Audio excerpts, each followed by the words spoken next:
Tafadhal Ustaz, sudah direkam.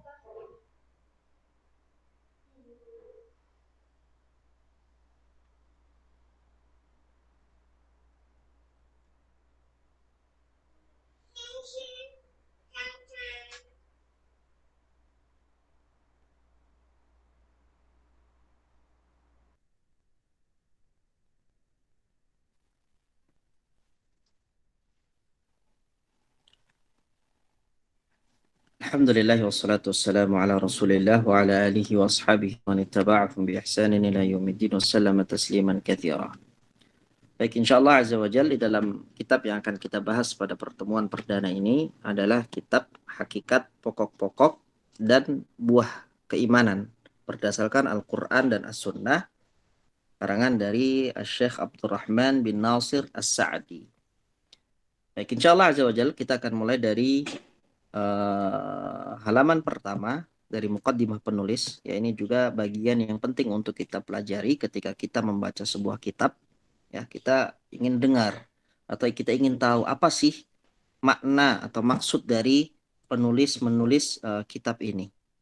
Beliau katakan, yaitu Syekh Abdurrahman bin Nasir As-Sa'di rahimahullah, segala puji bagi Allah yang telah menancapkan pohon keimanan di dalam hati-hati hamba-hamba pilihannya, menyirami dan memupuknya dengan ilmu-ilmu yang bermanfaat, pengetahuan-pengetahuan yang benar dan terbiasa mengingatnya pada waktu malam dan siang, dan membuatnya mendatangkan buah dan berkahnya setiap waktu berupa kebaikan-kebaikan dan nikmat-nikmat yang banyak.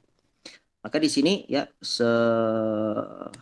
di dalam mukadimahnya Syekh Abdurrahman rahimallahu azza wa jal ini memberikan isyarat kepada kita bahwasanya beliau ini menyamakan antara keimanan dengan sebuah pohon, ya. Sehingga beliau katakan segala puji bagi Allah yang telah menancapkan pohon keimanan. Ya, iman yang ada dalam hati kita itu dibaratkan pohon. Dan pohon kita tahu, ya, pohon itu butuh untuk disirami. Pohon itu butuh air, ya. Pohon itu butuh pupuk, ya. Pohon itu ketika sudah dipupuki secara rutin, ketika sudah disirami secara rutin, maka dia akan menghasilkan buah, dia akan mengeluarkan buah. Ya.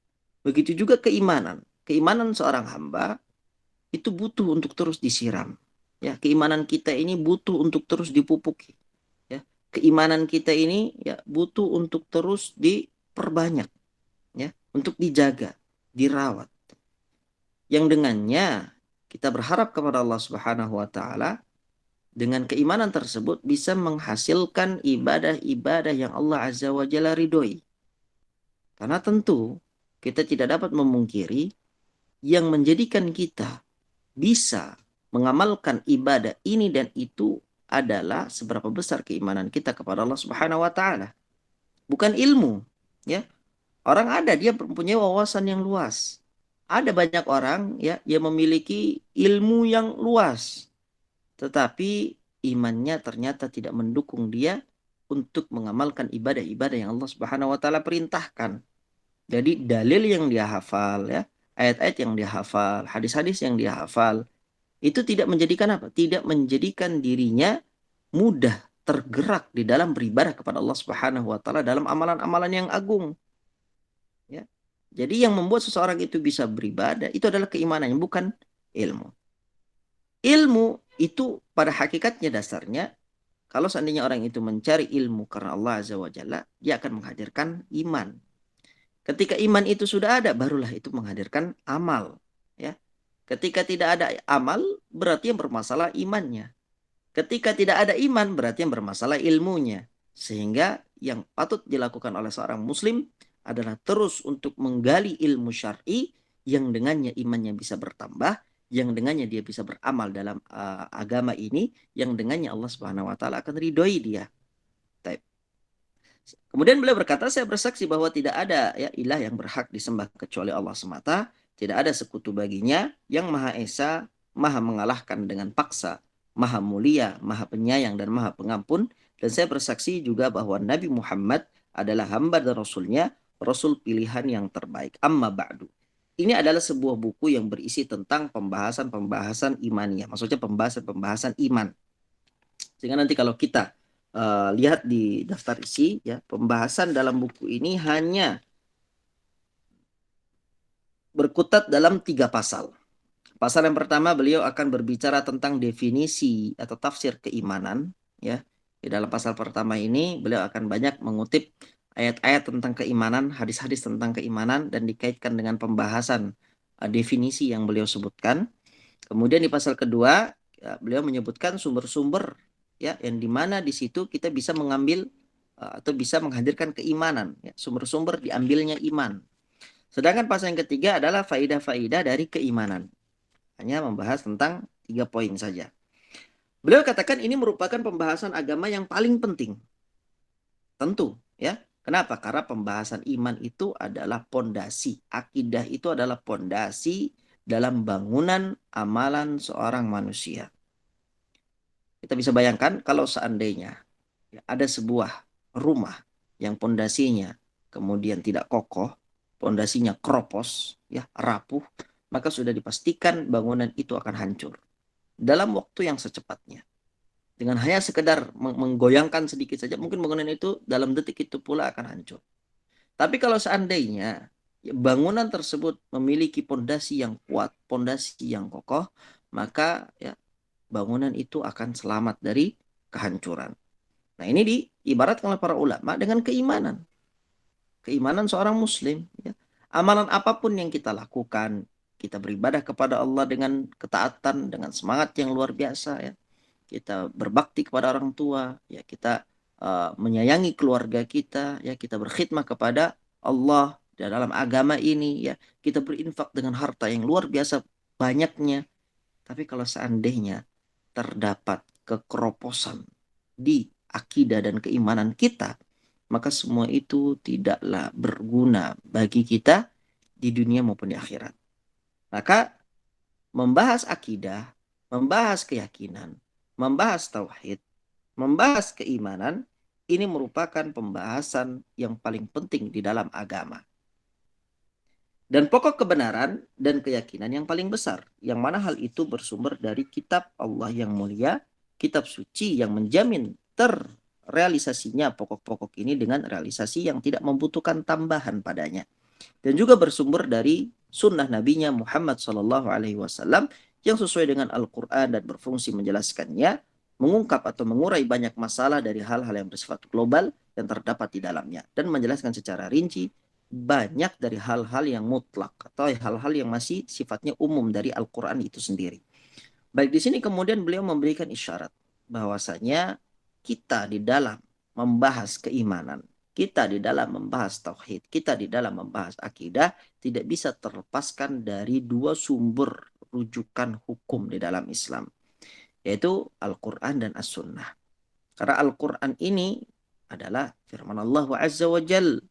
Bagaimana kita bisa membahas, berbicara tentang keimanan tanpa berdalil dengan Al-Quran? Ini tentu tidak masuk akal, ya. Sedangkan yang kedua, sabda Nabi SAW dari hadis-hadis yang sahih. Nabi itu diutus oleh Allah Azza wa Jalla kepada kita untuk apa? Untuk menjelaskan apa-apa yang ada dalam Al-Quran, dari apa yang Allah maksudkan. Jika Allah menyuruh kita untuk sholat, Nabi SAW yang menjelaskan kepada kita bagaimana sih sholat yang Allah inginkan. Baik. Ketika Allah Azza wa Jalla memerintahkan kita untuk beriman kepada Allah, menjauhi tauhid misalnya, maka Nabi SAW datang untuk menjelaskan kita praktek lapangannya itu seperti apa, keimanan seperti apa yang Allah inginkan kepada kita, atau yang Allah Azza wa Jalla inginkan dari kita berkaitan dengan iman kepada Allah dan kufur kepada tauhid itu, ya. Dan berbagai syariat yang lainnya. Nabi SAW datang untuk apa? Untuk mengurai, mengungkap dari masalah-masalah yang tadinya bersifat global. Tidak disebutkan dalam Al-Quran secara rinci. Nabi datang untuk merinci itu semua dalam praktek lapangannya. Baik, kemudian beliau sebutkan dimulai dari tafsirnya. Apa maknanya ini? Dimulai dari tafsirnya. Maksudnya definisi keimanan itu sendiri, ya. Ini yang sudah kita sebutkan bahwasanya dalam kitab ini beliau akan membahas 3 pembahasan, yaitu dimulai dengan tafsir keimanan, definisi keimanan. Kemudian yang kedua, membahas pokok-pokok dan cabang-cabang yang menjadi penopangnya, maksudnya penopang keimanan. Apa saja sih pokok-pokok keimanan itu? Apa saja sih cabang-cabang keimanan? Dan dari apa saja ia diambil? Nah, ini di pembahasan yang kedua. Sedangkan pembahasan yang ketiga atau pasal yang ketiga membahas faidah-faidah keimanan. Hasil-hasil keimanan. Orang kalau punya iman tuh apa sih hasilnya? Dan apa saja yang mengikuti pokok-pokok ini? Allah Subhanahu wa taala berfirman dalam surat Ibrahim ayat yang ke-24 sampai 25. Ini dalil kita pertama dalam kitab ini ya. Ibrahim 24 sampai 25. Dan ini yang dijadikan oleh Syekh sebagai dalil bahwasanya perumpamaan iman seseorang itu ibarat pohon. Allah Azza wa Jalla menyebutkan alam tara kaifa daraballahu mathala kalimatan tayyibatan kasyajaratin tayyibatin asluha thabitu wa far'uha fis sama. Kata Allah Azza wa Jalla, tidakkah kalian perhatikan bagaimana Allah telah membuat perumpamaan kalimat yang baik, kalimatan thayyibah, kalimat yang baik. Apa makna kalimat yang baik di sini? Ulama katakan kalimat yang baik di sini adalah la ilaha illallah. Tidak ada ilah yang berhak disembah kecuali Allah. Syahadat, ya, iman, ini kalimat keimanan. Allah telah membuat perumpamaan kalimat la ilaha illallah itu ibarat pohon yang baik. Yang dimana pohon itu Allah Azza wa Jalla gambarkan dalam ayat ini akarnya menancap ke dalam bumi secara teguh ya. Kemudian cabangnya menjulang ke langit. Ya. Dia memiliki akar yang kuat ke dalam tanah, dalam bumi. Kemudian ya cabang dari pohon itu ini menjulang sampai ke langit. Berarti ini pohon yang besar, pohon yang kuat, pohon yang kokoh. Ibaratkan oleh Allah Azza wa Jalla seperti keimanan. Baik. Pohon itu kata Allah, tu'ti ukulaha kulla hinin bi'idni rabbiha. Pohon tersebut memberikan buahnya, mengeluarkan buahnya pada setiap musim dengan izin Rabb-nya. Wa yadribullahu al-amthala lin-nasi la'allahum yatadhakkarun. Dan Allah membuat perumpamaan-perumpamaan itu untuk manusia supaya mereka selalu ingat. Jadi ini yang beliau ceritakan di awal bahwasanya iman kita itu ibarat pohon ya, butuh untuk selalu disirami, butuh untuk dipupuk, butuh untuk dijaga, butuh untuk dirawat. Dan dari pohon itu yang namanya pohon dia mengeluarkan buah. Kalau seandainya kita mengaku memiliki keimanan, tetapi buah dari keimanan kita itu tidak pernah keluar, berarti ada masalah. Ada masalah di situ. Ibarat kalau seandainya ada pohon yang seharusnya berbuah, ya setahun 3 kali misalnya. Nah ini setahun hanya sekali saja. Berarti ini ada masalah di pohon ini. Apakah airnya kurang, ataukah pohon tidak pernah dipupuki, ataukah kemudian ada hama, ya, ataukah kemudian ada bagian-bagian di pohon itu yang rusak, ataukah akarnya sudah sisa sedikit misalnya. Nah ini pertanyaan.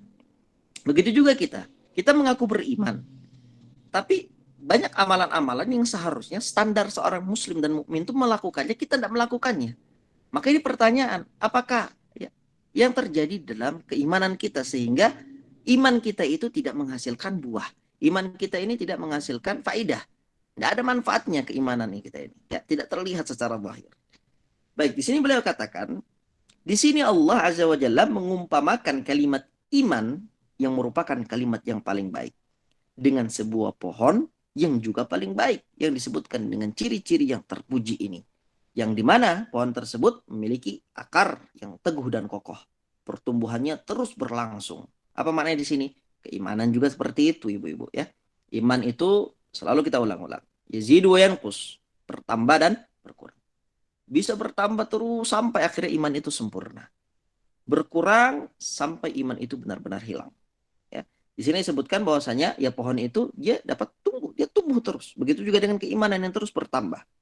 Begitu juga dan buahnya senantiasa setiap waktu dan setiap masa memberikan pemasukan atau hasil bagi pemiliknya. Ya, ini yang tadi kita bahas. Iman itu seharusnya dia memiliki buah, memiliki hasil, memberi pemasukan bagi orang itu, bagi seorang muslim itu. Dan terhadap yang lainnya berupa manfaat-manfaat yang beraneka ragam dan buah-buah yang berfaedah. Dan pohon ini berbeda-beda tingkatannya di dalam hati-hati kaum mukminin dengan perbedaan tingkatan yang besar sesuai dengan perbedaan tingkatan ciri-ciri perbedaan tingkatan ciri-ciri ini yang Allah Azza wa Jalla sebutkan sebagai ciri-ciri baginya. Maka bagi hamba yang mendapatkan taufik, taufik ini hidayah ya, hendaklah dia berusaha untuk mengetahuinya, mengetahui ciri-cirinya, sebab-sebabnya, pokok-pokoknya, dan cabang-cabangnya. Serta hendaknya dia bersungguh-sungguh dalam merealisasikannya dari segi ilmu dan amal, karena sesungguhnya bagiannya dari kebaikan, kemenangan, dan kebahagiaan yang cepat di dunia dan yang tertunda di akhirat adalah sesuai dengan bagiannya dari pohon ini. Apa maknanya? Beliau sebutkan bahwasanya setelah kita menyadari dengan sesadar-sadarnya bahwasanya ya pelajaran akidah itu adalah pelajaran yang sangat penting. Mempelajari tentang iman itu adalah perkara yang sangat pokok ya kehidupan kita di dunia ini melebihi pelajaran apapun, maka hendaknya kita mempelajari iman itu secara detail. Apa itu keimanan? Bagaimana ciri-ciri keimanan itu? Ya, bisa naik, bisa turun. Bagaimana atau apa yang menyebabkan iman itu naik dan turun? Apa saja pokok-pokok keimanan? Apa saja cabang-cabang keimanan? Nah, setelah kita pelajari itu, kita hendaknya bersungguh-sungguh dalam merealisasikannya dari segi ilmu dan amal. Apa maknanya ilmu dan amal? Dari segi ilmu, kita mengajarkannya kepada orang lain. Dan dari segi amal, kita mengamalkannya. Ya, ini sama dengan apa yang kita pelajari di mana di Al-Usul Ats-Tsalatsah ya, di awal-awal pembahasan tentang kewajiban bagi seorang muslim untuk terus belajar, setelah belajar dia amalkan, setelah dia amalkan dia dakwahkan, ya, kemudian dia bersabar atas semua fase-fase itu. Baik, kemudian ya di sini beliau sebutkan di akhir paragrafnya bahwasanya seseorang yang kemudian dia mempelajari keimanan, kebahagiaan dia di dunia dan di akhirat itu tergantung dari seberapa dalam dia mempelajari tentang keimanan. Kalau saat dia mempelajari keimanan ya dengan gigih, dengan semangat, maka siap-siap dia menunggu kemenangan, kesenangan, kebahagiaan yang abadi di akhirat. Tapi kalau seandainya dia bermalas-malasan untuk mempelajari keimanan, maka ya kesenangan dia di akhirat nanti itu ya sebesar dengan semangat dia mempelajari keimanan itu sendiri ketika dia hidup di dunia. Tidak akan lebih. Sehingga bagi siapapun yang ingin mendapatkan kemenangan yang besar ketika nanti di akhirat, maka hendaknya dia bergegas untuk mempelajari dengan sungguh-sungguh dan semangat tentang perkara-perkara keimanan yang sudah semestinya dia mengetahuinya. Jadi di sini dalam muqaddimah al-muallif rahimahullah menjelaskan kepada kita secara garis besar apa yang beliau tulis di dalam buku ini. Kemudian beliau juga memotivasi kita untuk mempelajari tentang keimanan yang dimana sudah sepatutnya kita untuk mengetahuinya. Baik, masuk pasal pertama, pembahasan tentang batasan atau definisi dan tafsir iman dalam halaman yang kelima ya. Beliau sebutkan batasan-batasan sesuatu dan tafsirnya yang dapat menjelaskannya haruslah didahulukan daripada pembahasan tentang hukum-hukumnya. Apa maknanya? Kita itu kalau mau belajar, ya, ilmu apapun, definisi ilmu itu harus kita pelajari terlebih dahulu, harus kita kuasai terlebih dahulu, harus kita ketahui terlebih dahulu sebelum masuk kepada cabang-cabang ilmu yang ada di dalam ilmu tersebut. Jadi penting bagi kita ketika mempelajari suatu hal untuk mengetahui definisinya ini maknanya apa sih? Maksudnya apa sih? Ilmu ini maksudnya apa sih? Kita belajar tentang iman. Iman itu apa sih? Ya. Beliau katakan karena sesungguhnya menghukumi sesuatu itu merupakan cabang dari gambaran hakikat sesuatu itu sendiri. Ya. Kita tidak bisa memberikan hukum kepada suatu permasalahan kalau seandainya kita tidak tahu hakikatnya. Jadi langkah pertama sebelum kita memberikan hukum kepada suatu permasalahan adalah mempelajari hakikat itu dulu. Hakikat permasalahan itu. Seperti keimanan. Kita pelajari dulu iman itu apa, definisinya apa, ya. Lawan katanya apa, syirik. Baik, syirik itu apa, seperti apa. Baru kemudian kita pelajari hal-hal yang bercabang dari itu semua. Baru kita bisa memberikan hukum. Kemudian beliau katakan, maka barang siapa yang menghukumi sesuatu atau suatu perkara sebelum dia mengetahui tafsirnya, sebelum mengetahui definisinya dan memiliki gambaran tentangnya dengan suatu gambaran yang dapat membedakannya dari yang lainnya, niscaya dia akan melakukan kesalahan yang fatal. Apa maknanya? Ya, gerasa gerusuh ya, terburu-buru dalam menghukumi.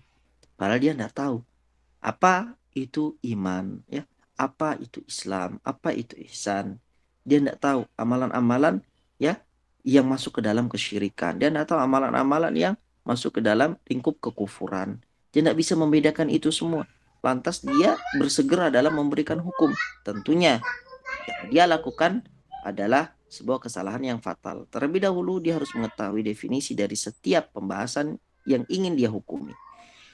Kemudian di sini beliau katakan batasan atau definisi dan tafsir tentang iman.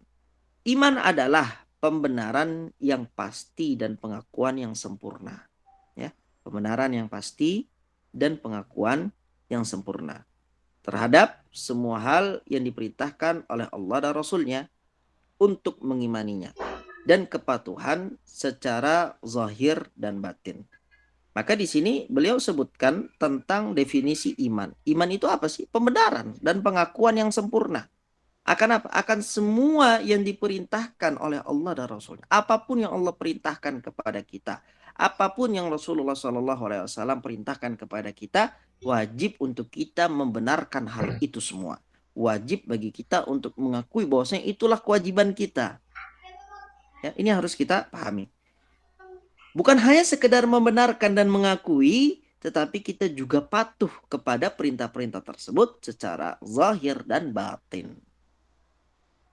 Jadi iman itu letaknya ada di dalam hati.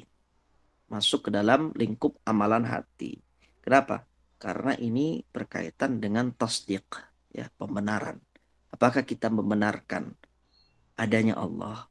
Apakah kita membenarkan bahwasanya ibadah itu adalah syariatnya Allah? Apakah hijab itu adalah syariatnya Allah? Ya, apakah Al-Quran itu datangnya dari Allah? Itu keyakinan yang ada dalam hati. Ya, apakah Nabi Shallallahu Alaihi Wasallam itu ucapannya benar atau salah? Ya, itu adanya di mana? Di hati, bukan adanya di akal. Ya, bukan adanya di otak. Ya, misal Nabi Shallallahu Alaihi Wasallam bersabda, kalau seandainya ada seekor lalat yang jatuh ke dalam gelas salah seorang dari kalian, maka hendaknya dia celupkan lalat itu, dia keluarkan lalu dia buang. Nabi SAW di sini menyebutkan, ya, kalau seandainya ada lalat yang kemudian jatuh ke minuman kita, itu disuruh sama Nabi untuk dicelupkan. Karena Nabi SAW sebutkan, fa inna fi ahadi janahaihi dawaan. Karena sesungguhnya di salah satu sayap dari lalat itu terdapat penawar, apa namanya, penawar dari kotoran atau racun yang dia bawa. Ini mungkin bagi orang yang tidak pernah mempelajari secara detail, membuktikan secara ilmiah, sulit bagi dia untuk menerima dengan akal. Tapi seorang mukmin tidak butuh akal dalam iman. Sekali lagi, seorang mukmin tidak membutuhkan akalnya dalam keimanan. Cukup bagi dia dengan apa yang ada di dalam hatinya, dia benarkan, dia akui secara sempurna apa yang dikatakan oleh Allah dan Rasul-Nya itu adalah suatu kebenaran yang tidak ada tandingannya. Dan tidak cukup sampai di situ. Bukan hanya amalan hati. Tapi ini harus apa? Harus dibarengi dengan amalan yang lainnya yang dikatakan sebagai amalan-amalan zahir. Amalan zahir ini ada dua, ya. Yang diucapkan oleh lisan kita dan apa yang dilakukan oleh anggota badan kita. Jadi apa yang ada di dalam hati itu harus tergambarkan dari tangan kita. Harus tergambarkan oleh kaki kita. Harus tergambarkan oleh apa? Oleh mata kita. Oleh apa namanya, telinga kita. Harus tergambarkan oleh lisan kita, lidah kita.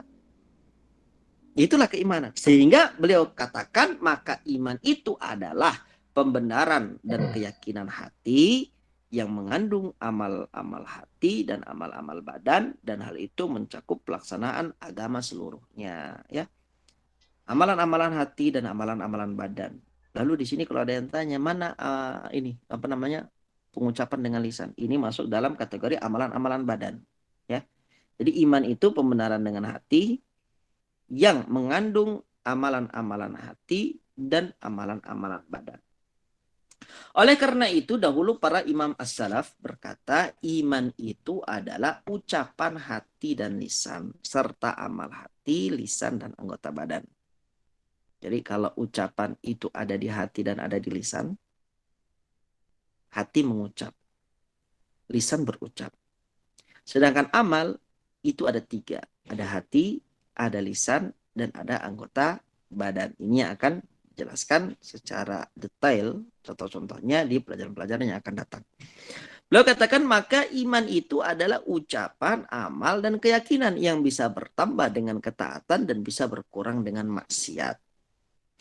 Jadi, iman itu ucapan dengan lisan, amal dengan anggota badan, keyakinan dengan hati, yang bisa bertambah dengan ketaatan dan bisa berkurang dengan maksiat. Ini definisi dari iman. Jadi kalau sekarang bisa ditanya, iman itu apa sih ibu-ibu? Jawabannya, ucapan, amalan, keyakinan, dan keyakinan yang bisa bertambah dengan ketaatan dan bisa berkurang dengan maksiat. Ini definisi dari iman. Beliau katakan, jadi iman itu mencakup akidah-akidah iman, akhlak-akhlaknya, dan amal-amalannya. Maka ikrar dan pengakuan terhadap apa-apa yang wajib bagi Allah Ta'ala berupa nama-nama yang paling baik, sifat-sifat yang paling sempurna, yang paling luhur, serta perbuatan-perbuatan yang lahir dari nama-nama dan sifat-sifatnya tersebut adalah termasuk ke dalam pokok-pokok iman. Jadi setelah kita meyakini bahwasanya Allah Subhanahu wa taala adalah Rabb di seluruh alam semesta, menciptakan kita, yang mengatur kita, memberikan kita rizki, yang mematikan dan menghidupkan, maka ikrar itu dibaliknya ada apa? Ada kewajiban. Kita juga mengakui bahwasanya nama-nama yang terbaik yang Allah tetapkan dalam Al-Quran itu adalah miliknya Allah. Sifat-sifat yang Allah sebutkan dalam Al-Quran yang Allah nisbatkan kepada zatnya, kepada dirinya, maka itu wajib untuk kita isbat pula. Wajib untuk kita tetapkan pula. Tidak boleh kita nafikan. Allah menisbatkan suatu sifat dalam Al-Quran kepada zatnya, harus kita isbat juga, harus kita tetapkan juga. Bukan malah menafikannya. Demikian juga pengakuan terhadap hak-hak khusus yang hanya dimiliki oleh Allah. Ya, yaitu penyembahan, dan penghambaan diri kepada Allah secara zahir dan batin. Ya, ini hak khusus milik Allah. Makhluk tidak boleh ada yang punya.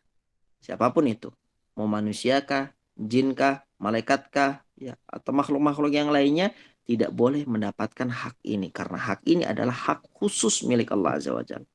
Apa itu? Penyembahan, penghambaan. Berarti tidak boleh ada yang disembah selain Allah. Berarti tidak ada yang boleh menghambakan dirinya kepada selain Allah. Baik itu secara zahir maupun secara batin. Ini termasuk dari pokok-pokok keimanan. Ya, kalau seandainya itu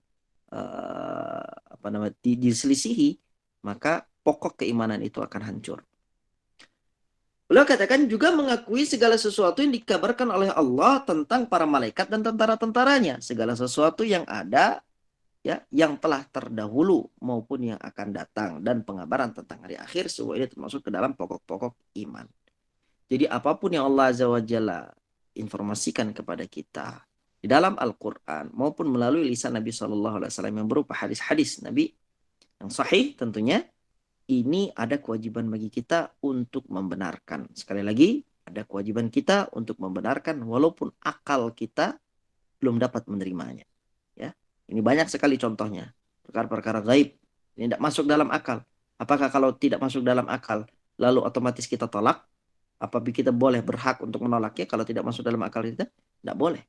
Apapun yang datangnya dari Allah dan Rasulnya, maka wajib untuk kita terima, tidak boleh untuk kita tolak. Walaupun. Demikian juga beriman kepada seluruh Rasul alaihimussalam dengan sifat-sifat terpuji yang disandangkan kepada mereka dalam Al-Quran dan As-Sunnah. Semua ini termasuk ke dalam pokok-pokok iman. Ya, kita juga dituntut oleh Allah Azza wa Jalla dalam bab iman, dalam bab pokok-pokok iman, untuk beriman kepada seluruh Rasul, seluruh Nabi yang Allah utus. Ya, Nabi itu, ya, sebagaimana yang pernah kita bahas dalam Usul Salatah, itu jumlah mereka itu hanya Allah Azza wa Jalla yang tahu. Hakikat jumlah para Nabi dan para Rasul. Tapi ada sebagian yang Allah Azza wa Jalla ceritakan dalam Al-Quran. Atau Nabi SAW ceritakan dalam hadisnya. Nah itu kita wajib imani nama-nama mereka itu, ya. Baik. Kemudian sifat-sifat mereka satu persatu. Ini juga wajib kita imani. Kita benarkan. Sebagaimana juga termasuk di antara pokok-pokok iman yang paling besar adalah mengakui kekhususan Allah sebagai satu-satunya yang berhak disembah. Ya. Beribadah kepada Allah semata. Tidak ada sekutu baginya. Ya. Ini pokok keimanan. Yang namanya pokok, ini kalau seandainya, ya, dilanggar, berarti pondasinya keropos. Pondasinya hancur. Kalau pondasinya hancur, maka bangunan itu runtuh. Ini pokok nih. Mengakui kekhususan Allah. Allah itu sebagai satu-satunya yang berhak disembah. Pengakuan, baik di lisan maupun di hati. Kemudian kedua, beribadah kepada Allah semata, tidak ada sekutu baginya. Allah tidak menerima syirik sedikit pun. Ya, kata Allah Azza wa Jalla dalam hadis qudsi, aku paling tidak butuh kepada sekutu dalam ibadah. Barang siapa yang menyekutukanku dengan yang lain dalam peribadahan kepadaku, maka akan aku tinggalkan, kata Allah, dirinya dan kesyirikannya. Ya. Kemudian yang ketiga, mengikhlaskan agama ketaatan kepada Allah. Setiap apapun yang dia lakukan, dari ucapan atau perbuatan ataupun amalan hati, ucapan hati, dia ikhlaskan semuanya hanya untuk Allah Subhanahu wa taala, bukan untuk selainnya. Kemudian yang keempat, melaksanakan syarat-syarat Islam yang zahir dan hakikat-hakikatnya yang batin. Semua ini juga termasuk ke dalam pokok-pokok iman. Oleh karena itu, Allah Subhanahu wa taala menjadikan sebagai konsekuensi iman adalah masuk ke dalam surga dan selamat dari api neraka. Ini konsekuensi orang yang menjaga imannya. Dia menghadirkan keimanan di setiap waktunya, di setiap tempatnya, selama dia mengetahui, ya, dari semenjak dia mengetahui kewajiban iman kepada Allah sampai dia mati. Ya. Kalau dia usia 60 tahun berarti ya 60 tahun dia menjaga keimanannya. Usia 70 tahun, 70 tahun dia lama menjaga keimanannya. 80 tahun, 80 tahun dia memegang komitmennya dalam keimanan. Maka Allah memberikan ganjaran yang terbaik bagi dia di akhirat. Apa itu? Allah masukkan ke dalam surga dan Allah selamatkan dari api neraka. Ini adalah ganjaran, ya, atau konsekuensi dari keimanan yang dipeluk oleh seorang hamba. Dan Allah juga menjadikan konsekuensi iman, yaitu mendapatkan keridhaannya, kemenangan dan kebahagiaan. Ini adalah nikmat yang terbesar yang pernah Allah Azza wa Jalla berikan kepada para hamba. Apa itu? Keridhaan. Allah itu kalau ridho sama seorang hamba, maka Allah Azza wa Jalla kelak di akhirat tidak akan pernah marah sama dia, tidak akan pernah murka sama dia, tidak akan pernah membenci dia. Bayangkan ya, kalau seandainya kita mendapat ridho, ya, orang yang paling kaya di Indonesia saja, itu mungkin bagi kita, ya, berbagai urusan mudah, kita senang, ya, mau apa saja ditaati, turutin. Ya. Punya backingan orang nomor kaya se-Indonesia. Dibandingkan juga kita punya backingan orang terkaya di seluruh dunia. Oh, itu berbagai urusan mudah untuk ya, dijalankan, untuk diselesaikan. Lalu bagaimana kalau backingan Anda adalah Allah Subhanahu wa taala, raja, ya, di antara para raja. Rajanya para raja. Malikul Muluk atau Malikul Muluk, rajanya para raja. Zat yang tidak butuh kepada siapapun. Zat yang maha kaya, zat yang maha besar, zat yang maha tinggi, zat yang berada di tangannya segala urusan. Kalau seandainya bikinan kita Allah Azza wa Jalla, Allah yang membela kita, Allah yang menolong kita, maka tidak akan pernah ada kekhawatiran sedikit pun dalam menjalani kehidupan ini. Baik. Di sini disebutkan, dan hal itu tidak akan terjadi kecuali dengan apa yang telah kami sebutkan berupa iman yang mencakup akidah-akidah, amalan-amalan hati dan amalan-amalan anggota badan. Karena sesungguhnya kapan saja satu bagian dari hal itu hilang, maka akan terjadi kekurangan, luputnya pahala, dan terjadinya hukuman sesuai dengan bagian yang hilang tersebut. Apa maknanya? Ya, tadi sudah disebutkan. Konsekuensi iman itu masuk ke dalam surga. Konsekuensi iman itu apa? Diselamatkan dari api neraka. Konsekuensi iman itu apa? Dapatkan keridhaan Allah, mendapatkan kemenangan, ya, dari Allah, mendapatkan kebahagiaan dari Allah. Dengan syarat apa? Itu tadi iman yang tiga itu. Iktikad dengan hati, keyakinan dengan hati, mengucapkan, mengikrarkan dengan lisan, mengamalkan dengan amalan anggota badan. Ini harus ada. Kalau seandainya tiga ini ada yang hilang, maka orang tersebut tidak dikatakan sebagai mukmin. Ya, orang tersebut tidak dikatakan sebagai mukmin, sehingga wajib bagi kita untuk selalu mengevaluasi keimanan kita. Ini kira-kira dari semua amalan-amalan tersebut yang Allah Azza wa Jalla wajibkan kita dalam bab iman, pokok-pokok keimanan, apakah sudah kita penuhi semuanya? Sehingga kita berhak untuk mendapatkan apa ganjaran yang setimpal dari Allah Azza wa Jalla di dunia maupun di akhirat. Bahkan Allah Ta'ala mengabarkan bahwasanya dengan keimanan yang mutlak dapat diraih kedudukan yang paling tinggi di dunia dan juga kedudukan yang paling tinggi di akhirat. Allah Ta'ala berfirman, "Walladzina amanu billahi wa rusulihi ulaika humus siddiqun." Dalam surat Al-Hadid ayat yang ke-19 Allah berfirman, Dan orang-orang yang beriman kepada Allah dan Rasul-Rasulnya, mereka itu adalah orang-orang siddiqin. Siddiqun atau siddiqin. Siapa orang-orang siddiq? Siapa orang yang dikatakan siddiq?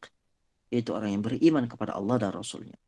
Beliau katakan, dan orang-orang siddiqin adalah kelas manusia yang paling tinggi derajatnya setelah derajat para nabi di dunia dan di kediaman di akhirat. Beliau katakan ya, derajat siddiqin adalah kelas manusia yang paling tinggi derajatnya setelah derajat para nabi di dunia. Jadi kalau yang paling tinggi derajatnya itu adalah para nabi, di kelas duanya, ya, di kelas duanya itu adalah para siddiqin. Yaitu mereka yang membenarkan para rasul, para nabi.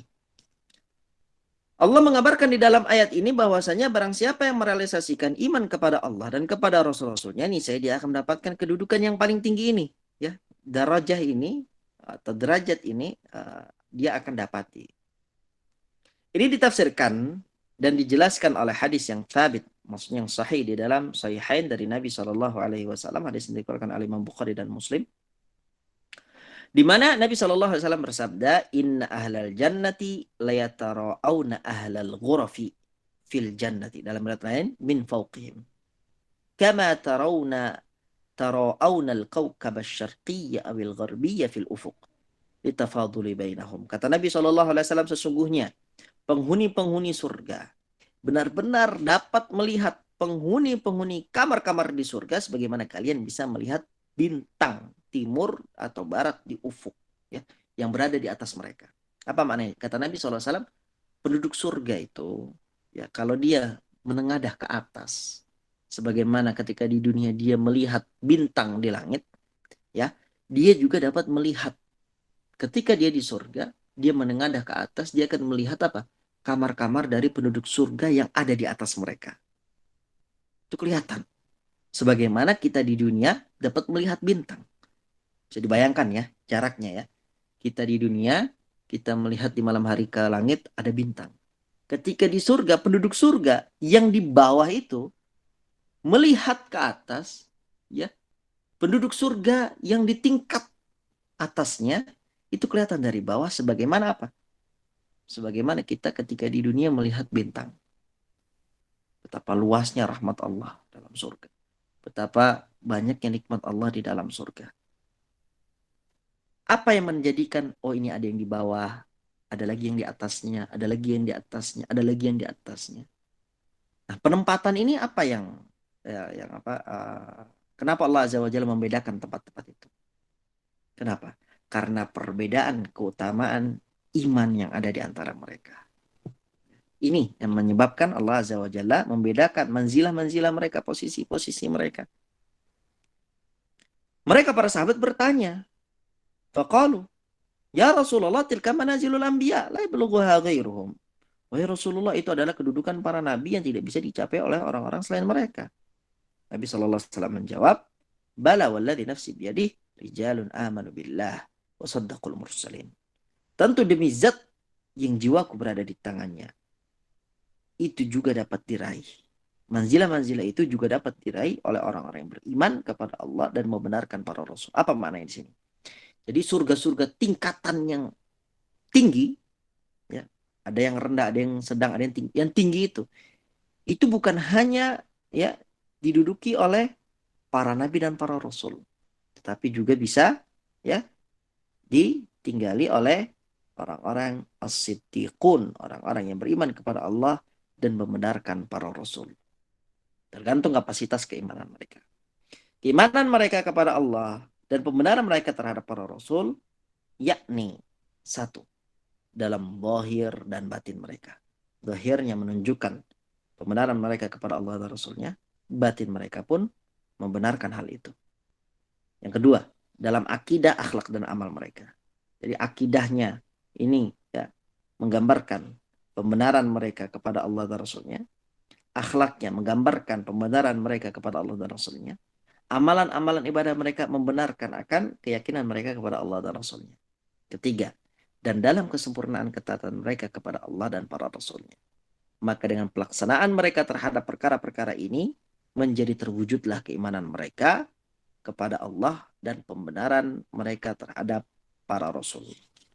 Baik, ini ya yang mungkin insya Allah Azza wa Jalla menjadi pembahasan kita kali ini di pembahasan berikutnya di halaman 9 insya Allah akan kita lanjutkan pada pertemuan yang akan datang.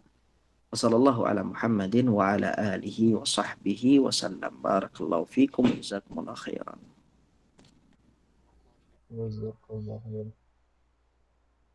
Alhamdulillahilladzi bi ni'matihi tatimmu shalihat. Jazakallahu khair wa barakallahu fik atas ilmu yang telah disampaikan oleh Ustaz Abu Ayyub Ramadan hafizahullah taala. Semoga menjadi ilmu yang bermanfaat bagi kita, dapat dipahami dan diamalkan, dan juga dapat didakwahkan walaupun hanya satu ayat. Amin ya rabbal alamin. Baik, untuk selanjutnya kita lanjut ke sesi tanya jawab. Ada jamaah yang ingin bertanya, silakan di unmute speakernya, ataupun yang mau bertanya lewat chat, insya Allah nanti Anda bacakan. Tafadhol.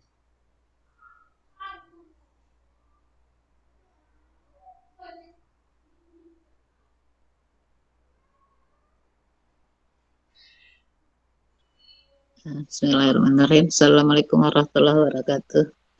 Waalaikumsalam. Ustadz tadi mengatakan bahwa amal itu didahului dengan iman. Urutannya begini ya Ustadz, iman dulu, baru ilmu, kemudian amal. Artinya akan bermanfaat amal itu jika diawali dengan iman. Bisakah Ustadz di sini lebih terperinci? Maksudnya itu selama ini kan dipahamin bahwa ilmu beramal berilmu dulu baru beramal. Artinya imannya itu tertinggal nih Ustadz menyampaikan utuhnya. Jadi di sini kalau iman dulu baru berilmu kemudian amal, apakah yang masuk di sini nih iman itu bagi seseorang yang belum kalimat syahadat atau bagaimana Ustadz? Penjelasan yang lebih komprehensif gitu Ustadz. Artinya iman yang seperti apa nih? Karena di sini iman dulu baru ilmu kemudian baru amal gitu loh Ustadz. Tolong dijelaskan lebih ini Ustadz supaya kami lebih paham. Mungkin saya sendiri di sini supaya lebih ngeh gitu loh Ustadz. Bagaimana tadi Bu Met? Iman dulu, ilmu, baru amal gitu ya? Iya, artinya tadi urutannya seperti itu kan. Berarti iman, ilmu, amal. Nah, sedangkan yang biasanya sama ini kan beramallah kamu dengan itu. Sebelum beramal kan ilmu dulu. Meninggalkan kata iman gitu loh Ustadz. Oke. Nah, sekarang tolong jelaskan kami seperti apa. Karena merasanya kan kita ini sudah orang yang beriman gitu loh Ustadz. Artinya tolong lebih diperincikan supaya kami paham apa tuh yang dimaksud iman dulu baru ilmu kemudian baru dengan amal gitu loh Ustadz. Walaupun tadi jelaskan artinya di sini seperti apanya, lebih konkretnya Ustadz biar lebih utuh. Ya, baik, barakallahu fiqi, jazakillah khair. Tadi hanya menyebutkan ya, seseorang itu bisa mengamalkan amalan ya itu karena pondasi imannya yang kuat. Jadi dia bisa kemudian mendapatkan kemudahan oleh Allah Azza wa Jalla untuk beramal itu ketika imannya kuat. Dan seseorang itu memiliki keimanan yang kuat itu kalau dia memiliki ilmu yang kuat. Dalam arti kata seperti ini. Orang yang selalu setiap pekan ya dia diingatkan bahwasanya Allah Maha melihat. Jangan macam-macam deh. Allah Maha mendengar, jangan macam-macam deh. Gak usah ngucapin hal-hal yang kemudian akan merugikan diri kita. Jangan melakukan hal-hal yang merugikan diri kita. Kita hidup di dunia ini sementara saja. Selalu diingatkan setiap pekannya dengan ilmu. Ya, maka ilmu itu akan menghadirkan keimanan. Di pekan itu dia akan lebih mudah untuk mengamalkan amalan-amalan yang mendekatkan dia kepada Allah. Lebih mudah untuk apa? Lebih mudah sholatnya, ya sholat-sholat sunnahnya tentunya ya. Lebih tepat melaksanakan sholat-sholat fardunya. Ya, dia akan lebih bersemangat di dalam melaksanakan zikir pagi petangnya. Dia akan semangat untuk mengeluarkan harta di dalam bersedekah di jalan Allah Subhanahu wa taala. Ya, dia akan bersemangat untuk ya berbuat baik kepada keluarganya, mencari nafkah bagi seorang laki-laki, mengurusi kehidupan suaminya bagi seorang ibu-ibu, seorang wanita. Baik. Itu semua akan mudah bagi dia kalau seandainya iman dia kepada Allah itu kuat. Tapi kalau seandainya orang itu tidak memiliki keimanan kepada Allah Azza wa Jalla dengan keimanan yang kuat. Kita ambil contoh di satu sisi ya. Seorang ibu rumah tangga melihat suaminya ya bermasalah. Banyak hal-hal yang menjadi kritikan dia setiap harinya. Suaminya beginilah, suaminya begitulah. Melihat anaknya juga banyak masalah. Ya, seakan dia itu mengurus rumah tangga itu seorang diri. Kalau seandainya di titik itu dia tidak memiliki keimanan yang kuat kepada Allah Subhanahu wa taala, pasti dia akan melakukan hal-hal yang dilarang oleh Allah Azza wa Jalla. Apapun bentuknya itu. Tapi kalau seandainya setelah dia mempelajari, oh ternyata kita dalam beramal itu bukan untuk manusia. Saya nyapu rumah, saya cuci piring, saya ngepel, saya mencuci baju anak-anak, baju suami saya, merapikan, taat kepada suami. Itu bukan untuk mencari ridho suami ternyata. Dari mana dia tahu? Setelah dia belajar. Ternyata semua itu seharusnya saya niatkan untuk mencari ridhonya Allah. Maka seorang istri yang seperti itu, yang hanya mencari ridho Allah dalam melakukan aktivitas sehari-harinya, itu tidak akan ya berdampak kepadanya masalah yang ada pada suaminya maupun masalah yang ada pada anak-anaknya. Kenapa? Karena dia yakin dia melakukan itu untuk Allah, bukan untuk manusia. Karena manusia itu selalu mengecewakan. Manusia itu selalu membuat sedih. Tapi Allah Azza wa Jalla tidak. Allah tidak pernah mengecewakan kita. Sedikit pun. Sedikit pun Allah Azza wa Jalla tidak pernah mengecewakan kita. Nah setelah dia tahu itu, lalu keimanan itu muncul. Ini bukan berarti dari dia kemudian kafir kemudian masuk Islam, tidak. Ya, keimanan itu bertambah. Iman itu bertambah. Gimana dia bertambah? Dari keimanan bertambah, akhirnya apa? Ada amalan-amalan konkret yang dia dapat lakukan di hari-hari itu. Di hari-hari itu. Jadi kalau seandainya kita ini beramal, ibu-ibu ya, kita beramal. Para ulama sepakat mengatakan ada titik futur itu ada. Nah titik futur itu tidak boleh kita diamkan, tidak boleh kita lepaskan begitu sampai kebablasan, tidak boleh. Titik futur itu, ketika futur itu datang, alihkan kepada ilmu-ilmu majelis-majelis ilmu syar'i. Karena itu seperti itu, dengan adanya ilmu bertambah iman kita. Dengan bertambah iman kita, maka kita akan lebih mudah untuk mengerjakan apa yang Allah perintahkan, meninggalkan apa yang Allah larang. Tapi kalau seandainya seseorang ya, dia tidak pernah menuntut ilmu, sudah pasti dong imannya ya akan menipis. Imannya akan berkurang seiring dengan maksiat-maksiat yang dia lakukan. Ditambah lagi dengan problem-problem keluarga yang dia alami. Suaminya bermasalah, anaknya bermasalah ya. Kemudian banyak tuntutan ekonomi sana dan sini. Hilang akhirnya ibadah kepada Allah Subhanahu wa taala. Kenapa? Karena tidak didasari oleh keimanan yang kuat, fondasi yang kuat. Dari mana seharusnya mendapatkan iman itu? Dari ilmu syar'i. Karena ilmu syar'i lah ya bisa menambah keimanan. Ya, keimanan itu bukan didapat dengan hal-hal yang lain, hanya dengan ilmu syar'i. Kita tahu nih Allah Subhanahu wa taala. Gara-gara kita belajar kita tahu. Nabi bersabda, "Rakaat al-fajri khairum minad dunya wa ma fiha." 2 rakaat pada salat fajar, sebelum salat fajar itu lebih berharga di sisi Allah dibandingkan dunia dan seisinya. Sebelumnya kita belum pernah dengar. Kita dengar itu. Bertambah keimanan kita. Berarti besok saya tidak boleh luput dari 2 rakaat sebelum fajar. Karena ini betapa mahalnya ibadah ini. Dan betapa berharganya, bernilainya di sisi Allah Subhanahu wa taala. Berarti saya tidak boleh ketinggalan. Ini makna dari apa? Makna dari berilmu yang menghasilkan keimanan. Keimanan menghadirkan amal ibadah. Nah ini bertolak belakang dengan apa? Bertolak belakang dengan orang yang hanya mengumpulkan ilmu sebagai wawasan saja. Ya, dia hafal ini, hafal itu. Tapi kalau lihat dalam praktek kesehariannya, amalan-amalannya itu tidak mencerminkan ilmu yang sudah dia ketahui. Ya, karena kita tadi sudah mempelajari ya, namanya perbuatan zahir itu berdasarkan dari apa? Dari iman. Kan iman itu 3 tadi. Apa yang terucap ya, apa yang terlihat dari anggota badan kita, apa yang ada di dalam hati kita, itu semua cakupan iman yang 3. bukan cakupan ilmu. Makanya ada orang yang dia berilmu tapi tidak mengamalkan. Kenapa? Karena imannya lemah. Seseorang bisa mengamalkan amalan itu ketika imannya kuat. Karena ya amalan itu adalah gambaran dari keimanan. Ucapan itu adalah gambaran dari keimanan. Ya, ketika seorang mengucapkan kata-kata yang kotor, ya kita nggak usah bicara kata-kata yang mengeluarkan dia dari Islam. Kata-kata yang kotor. Ini menunjukkan apa? Menunjukkan imannya lemah. Ya, orang dengan mudah untuk berlaku maksiat, mudah untuk mencuri, mudah untuk menggibah, mudah untuk menggunjing, mudah untuk mengadu domba, mudah untuk memfitnah, mudah untuk berdusta. Menggambarkan apa ini? Menggambarkan keadaan hatinya, menggambarkan keadaan keimanannya. Ya. Maka untuk menghindari semua itu, yang harus dia perbaiki adalah imannya. Bagaimana cara memperbaiki iman? Dengan memperbanyak ilmu syar'i.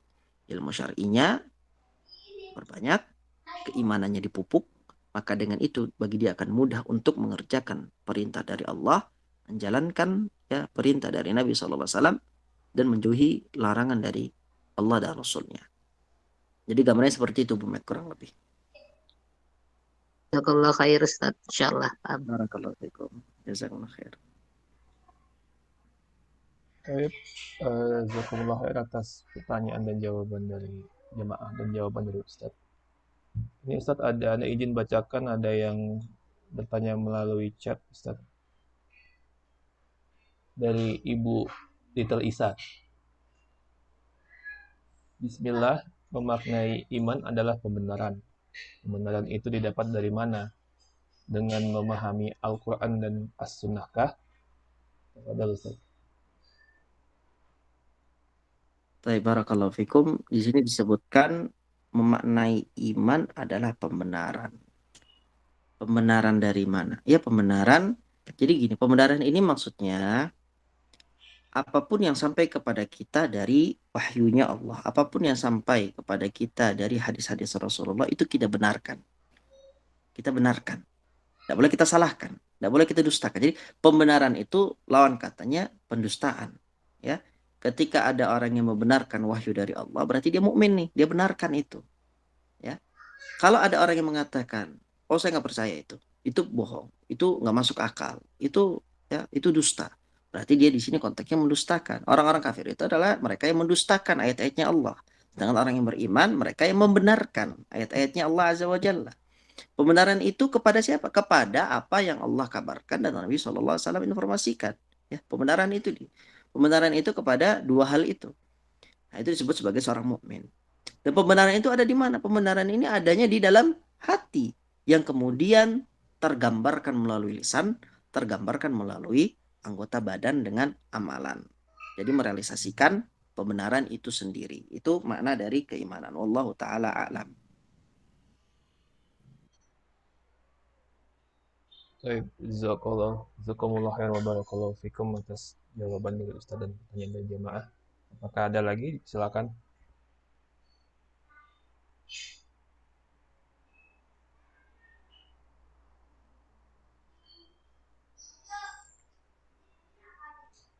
Ustadz menyambung dari tadi pertanyaan Bu Siska itu artinya dalam arti gini, kalau pada saat mengenai hadis nih Ustadz, artinya pada saat kita klasifikasi mengenai hadis, pada saat kita meragukan, bukan ragu tapi ada hadis kan misalnya ini yang doif ini, itu berarti bukan termasuk yang mendustakan ya Ustadz, mencari ini hadis ini benar tidak sih, karena kita tidak paham, itu bagaimana ininya Ustadz memahaminya? Gimana Bu Met? Maksudnya gini, tadi kan pembenaran yang itu kan adalah apapun yang datangnya dari Allah dan Rasul kita benarkan, begitu kan Ustadz? ya. Keinginan itu. Nah, untuk mengenai hadis, kan hadis ini kan ada ini hadisnya doif gitu loh. Ini hadisnya tidak derajatnya gitu loh Ustaz. Pada saat ini kita mencari tahu ini derajatnya ke sana, membenarkan itu kan pembenaran itu kan dengan keyakinan. Nah, kalau sedangkan kita mengetahui ini sahih atau tidaknya kan harus tahu dulu nih Ustaz. Nah, ini bagaimana Ustaz urutannya sampai jangan sampai kita mendustakannya. Yang sahih itu ternyata kita dustakan.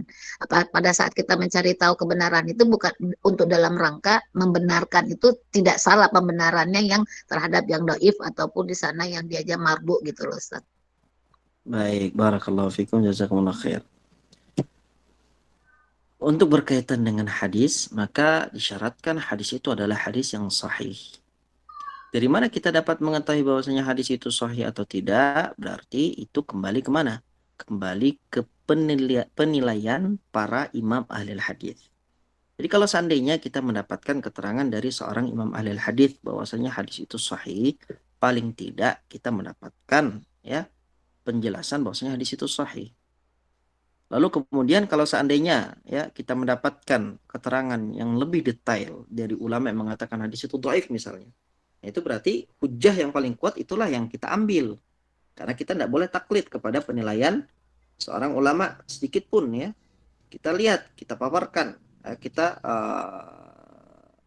kita sandingkan dua argumen dari para ulama tersebut dari permasalahan hadis itu. Tapi kalau seandainya kita tidak memiliki ya alat-alat untuk membandingkan ya bagaimana perkataan ulama ini mana yang benar, ya bertanya kepada ahli ilmu. Kata Allah Azza wa Jalla, fas'alu ala dzikri in kuntum la ta'lamun. Ya, bertanyalah kalian kepada para ahli ilmu jikalau kalian tidak mengetahui. Sehingga di sini di dalam Islam ini memang ada syariatnya untuk bertanya. Tanya kepada orang-orang yang sudah mengetahui apakah hadis itu kira-kira sahih ataupun dhaif, ya. Nah, di sini untuk cara yang simpel ya mungkin yang bisa dilakukan oleh siapa saja di zaman ini. Cukup dicari misalnya di Google ya. Ibu-ibu bisa misalnya ketika ragu hadis ini sahih apa tidak ya. Untuk pengetahuan dasar masalah hadis, kitab kalau seandainya ada hadis yang keluar dari Sahih Bukhari atau Sahih Muslim, maka itu sudah pasti sahih. Tidak perlu dipertanyakan hadis ini sahih atau tidak. Itu kalau keluar dari Sahih Bukhari dan Sahih Muslim. Nah, kalau keluar dari selainnya, ya, seperti misalnya dalam Sunan Abi Dawud, Sunan Tirmidzi, Sunan Ibnu Majah, Sunan An-Nasa'i, ya, Musnad Ad-Darimi, Muwatta Imam Malik, Sunan dan yang lainnya ya. Maka ini lihat, ya, dicari coba. Kira-kira ini hadisnya sahih atau tidak menurut para ulama hadis. Ketika setelah kita mencari, misal di Google, sekarang sudah banyak ya tulisan-tulisan ilmiah tentang penilaian hadis. Ini kalau ada yang menilai itu sahih, maka itu hujah bagi kita untuk apa? Untuk mengamalkan hadis tersebut, membenarkan apa yang ada di dalam hadis itu dari matan-matan ya yang ada dalam hadis itu. Berarti ini hujah. Tapi kalau seandainya ya dari pencarian kita itu adalah hadis yang dhaif, maka berarti ya tidak ada kewajiban bagi kita untuk meyakini kebenaran apa yang ada di dalam hadis tersebut. Jadi begitu ya Bu Mete, insyaallah. Iya, Ustaz, jazakallah khair. Amin, barakallahu fikum. Ini ada chat lagi Ustaz dari Ibu Isna. Izin bacakan Ustaz. Bismillah, selama ini yang kami terima bahwa masuk surga karena rahmat Allah Ta'ala. Lalu sesampainya di surga, disitulah bekerjanya amal. Di surga tingkat berapa? Disitulah dilihat amalan. Di surga berapa? Disitulah dilihat amalannya. Bagaimana penjelasannya? Baik, barakallahu fikum wa ahsanallahu ilaikum. Di sini ditanyakan berkaitan dengan surga ya. Bahwasanya kita masuk surga itu karena rahmat Allah, benar ya. Kita masuk surga itu karena rahmat Allah, bukan semata-mata karena amalan kita. Ini benar ya. Ini pondasinya. Dan kita harus tahu Allah itu merahmati siapa sih? Siapa sih orang yang Allah rahmati? Apakah Allah merahmati orang yang ingkar darinya ataukah orang yang selalu taat kepadanya? Nah, berarti antara amalan dengan rahmatnya Allah itu ada ikatan yang sangat kuat. Orang yang dimana dia sudah berusaha untuk mengamalkan amalan ibadah sesuai dengan apa yang Allah perintahkan, sesuai dengan apa yang Nabi SAW contohkan, berarti orang ini kita anggap ya secara zahir di dunia dia ini paling berpotensi untuk mendapatkan rahmatnya Allah. Karena rahmatnya Allah itu tidak mungkin Allah berikan kepada orang-orang yang membangkang, orang-orang yang tidak mau untuk beribadah kepada Allah. Berarti ya di sini antara rahmat dengan amalan ya ini memiliki hubungan yang sangat kuat. Maka dari itu dalam surat Az-Zukhruf ayat yang ke-72 Allah Azza wa Jalla berfirman, "Wa tilkal jannatul lati urithumuha bima kuntum ta'malun." Dan itulah surga-surga yang kalian dapati atas hasil apa yang telah kalian dulu kerjakan di dunia. Nah, di sini nih Allah Azza wa Jalla ya menjelaskan bahwasanya kita masuk surga itu karena amalan kita. Tapi diingatkan oleh Nabi SAW, bukan hanya sekedar bukan sekedar dari amalan, tapi juga rahmatnya Allah. Ya, jadi semua itu tergantung kepada rahmatnya Allah. Dan rahmatnya Allah itu dapat diraih dengan beramal. Tidak bisa kita mendapatkan rahmatnya Allah tanpa beramal. Diam saja itu tidak bisa mendapatkan rahmatnya Allah. Ya, tidak mau sholat, tidak mau zakat, tidak mau beramal ibadah, tidak mau berbuat baik. Bagaimana dia bisa mendapatkan rahmatnya Allah? Jadi pemahaman yang benar itu adalah seorang yang memaksimalkan usahanya, ikhtiarnya, amal ibadahnya dengan selalu meminta dan berharap kepada Allah untuk dilimpahkan rahmatnya. Ya, karena kita masuk surga itu karena rahmatnya Allah.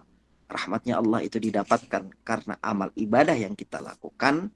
Maka dengan itu, ya, tidak ada kontradiksi dalam permasalahan ini.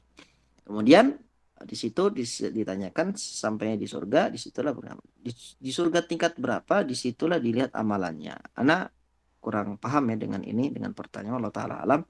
Tapi penjelasan tingkatan-tingkatan surga yang keberapa itu tidak pernah ada hadis sahih yang menerangkan ya hal tersebut. Karena ini adalah semua masuk perkara-perkara gaib ya.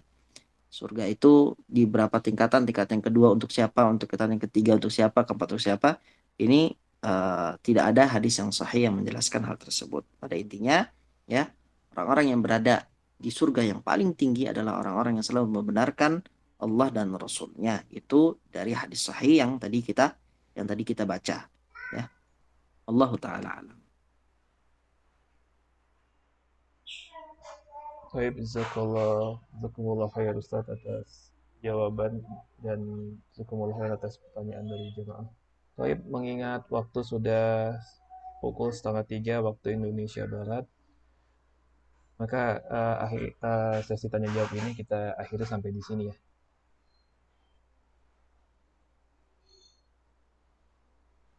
Nah, insyaallah. Baik, Anda mewakili jemaah mengucapkan jazakallah khair wa barakallahu fiik atas ilmu yang telah disampaikan oleh Ustaz Abu Ayyub hafizahullah taala. Semoga Ustaz dan keluarga serta kita semua selalu dalam lindungan Allah Subhanahu wa taala, dan semoga kita semua mendapatkan rahmat Allah taala Subhanahu wa taala untuk masuk ke dalam surga Firdaus.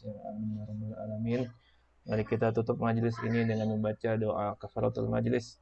Subhanakallahumma wa bihamdika asyhadu an la ilaha illa anta astaghfiruka wa atubu ilaik. Assalamualaikum warahmatullahi wabarakatuh.